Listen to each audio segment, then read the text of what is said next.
I grew up in a small town in Central Florida, and it was completely segregated. I mean, the blacks had the colored quarters, and they couldn't come downtown except on Saturday mornings. And they had a separate entrance to the movie theater. They sat up in the balcony. We never saw them. And in high school, we didn't stand for the national anthem. We stood up when they played Dixie, and there were Confederate flags everywhere. We hated them damn Yankees. We were still fighting a civil war. I mean, it never was ended. And so, we talked about how the godless commies indoctrinated their kids. And meanwhile, we said prayer and the Pledge of Allegiance every day to start our day in school.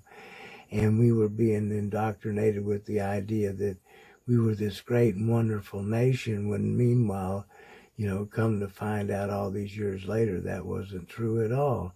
And then it was like, in 1968, I was still, I was just a senior in high school, and I was still in that environment, and we didn't like Martin Luther King.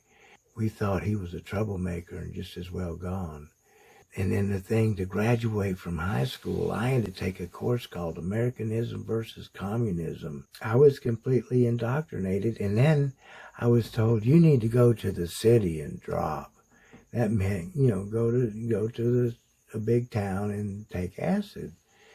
And I did, and I said the LSD and the Beatles changed my life. So I became a freak, and it was like, the freaks wanted peace, love, and understanding, and they wanted a new world. But the people, the majority, voted for Richard Nixon on a law and order platform.